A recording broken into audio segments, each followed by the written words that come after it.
My grandfather saw a Skinwalker, a Ronin dog. My grandfather told me a story once, as we sat around a campfire in his backyard in a cold night of the Arizona desert. The horizon was clear, and each star twinkled in a purple sky with a full fat moon hanging low over the mountains. His voice was raspy and gravelly, a result of a lifetime of smoking cigars and drinking whiskey. The fire danced and shined across his wide dark eyes as he settled into his seat, ready to tell his story. Way back when I was a boy, about your age, he began, I lived outside an Apache reservation with your great-grandfather. He had returned from the war and set about raising horses and cattle. Settled in between a brambly mountainside with dirt good for growing thorn bush and not much else. One night my mother was sick, and Pa and I took a trip to town, about 50 miles away, straight through a dry desert, over a washed-out creek and some old abandoned farmsteads. The fire sparkled, and the log cracked, jolting me out of the story. What next? I asked. Settle down, boy. You'll hear soon enough.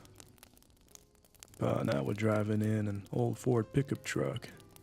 I remember it was dark out, inky and thick, with only the lights of our old truck lighting up the road. I remember too when the engine began to sputter, and the truck slowed to a jerky stop.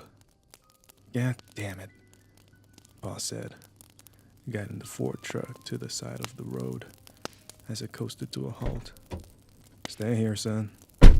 As he stepped out into the darkness, shutting the door with a heavy thud. My window was down, and the cool desert air was breezy and felt good on my hot face and neck. Pa was getting the water from the back to cool the engine, and that's when I smelled it. Rotten eggs.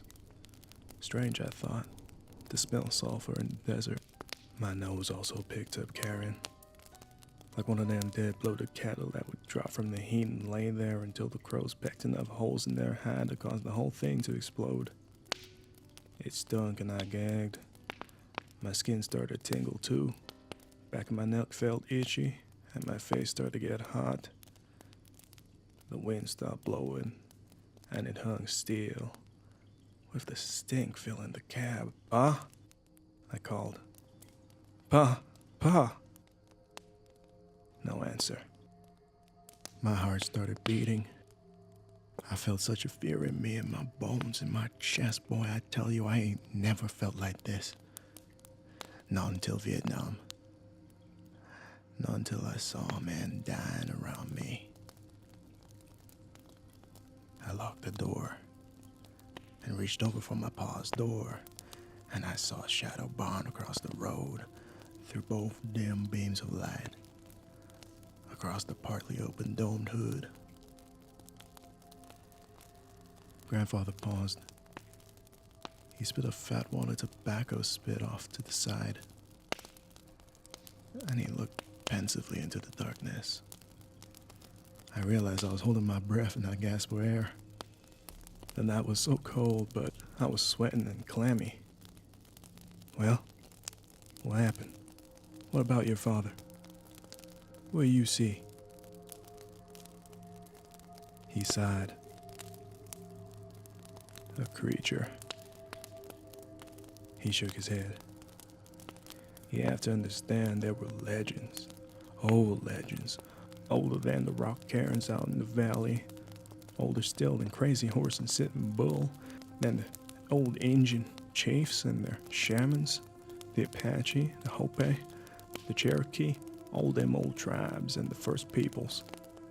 They told tales, old stories, about dark ancient magic, a deal made with old spirits, with blood sacrifice, to gain power, old power, enough to fight each other, and the Spaniards, and later the white men that came for their land and women, they called them.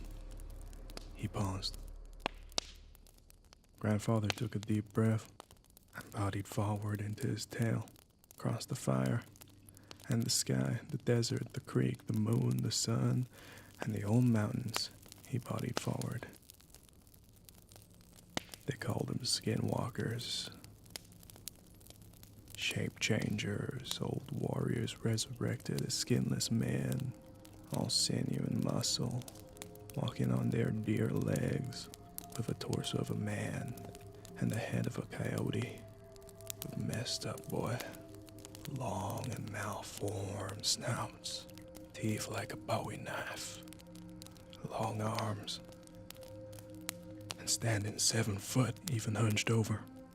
They've got the old cowboys and the white riders.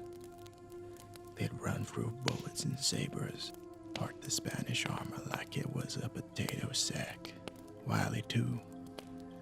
They could change their voice to match a person you knew, or might know.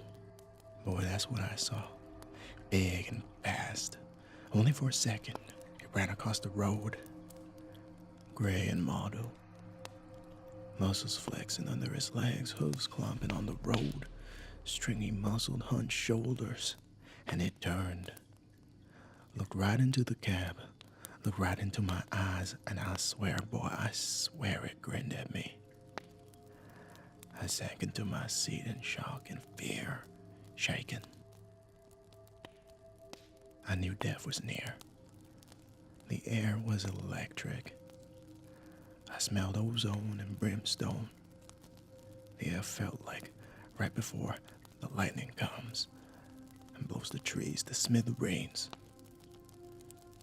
Charged and full of power. I yelled for my pa, but no words came out, just a dry squeak. I was shaking as grandfather told his story. He was still here, so I knew he lived, but the supernatural always fascinated me, and even now I felt the force of his words.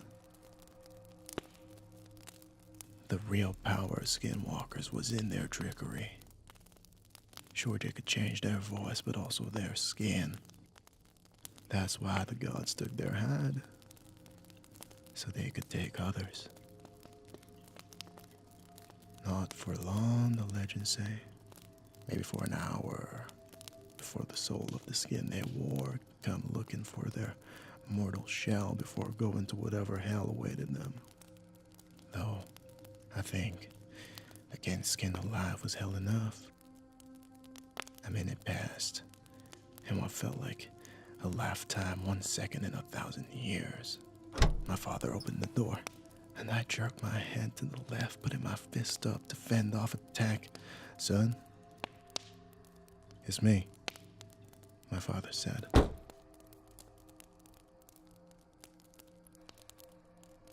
He grasped the steering wheel and pulled himself awkwardly, jerking himself into the seat. I cringed into the corner. I looked at him. I looked hard. Boy, your grandfather was a good man. He treated me and Mom all right. He fought the Nazis and saw the worst in man in Poland when he freed all them camps. And now I was taking his measure. Is this my father? Do I make a run for it or do I die? Is it him or not? Let's go get that medicine for your ma. As he pulled the truck into gear and pulled out onto the road. And our trip resumed. I guess it was him after all. But how did you know? Was it because he said something about your mom? No, boy. I knew because out of the window, out of the corner of my eye, I seen that beast running 50 miles an hour next to the truck. Looking right at me with them yellow eyes and grinning mouth. I looked and I saw it hunched and angry running next to us, boy. My pa kept his eyes on the road, locked straight forward. Son, he said, don't look at it. Don't look at it. That's how I knew, boy. That's how I knew.